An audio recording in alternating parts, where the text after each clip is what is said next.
Welcome back to Dan's Messy Garage. Today I am in my messy garage and I have one of these little 4.5-inch angle grinders and I need to change the disc. Just going to show you a little tidbit of some of the crap I have to go through now and then. You know, those days when things just aren't going right, kind of like today. I want to take this wheel off of here. To do that, you push in on that button that locks, and then you have this spanner wrench tool that goes in there and you unscrew it. That doesn't work. I mean, it's on so tight that thing just bends. You got these little wrenches that you can stick in behind here, get it on the shaft. Too short to do anything with. So I took another one and welded a handle on it so I can get in there and got something to hang on to now. Problem is that's just cheap metal, and when you put any force on it, it just spreads open. Because what I did, I had that in the vise, kind of like that. And I took a pipe wrench on that and went to unscrew it, and it just spread that apart.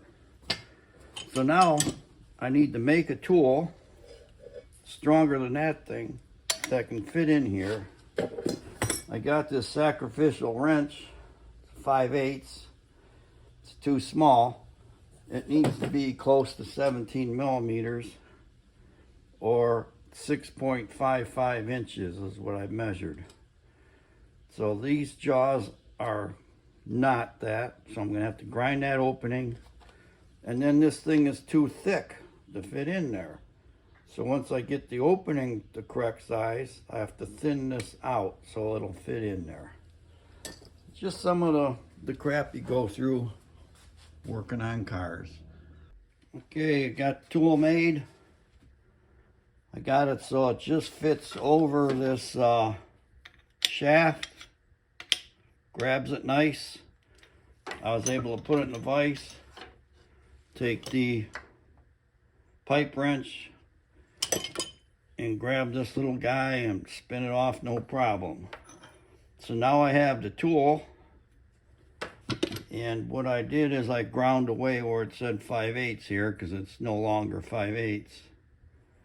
I left this 5/8 here because, you know, this end is 5/8, but it's thin enough to fit in behind the wheel, because this doohickey goes on here, and then you put on the disc. That's a cutting wheel, and then you screw this on.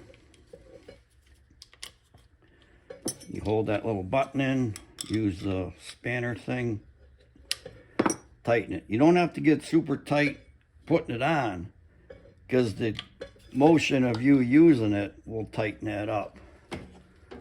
But it tightened it up too much on that, and I couldn't get it apart.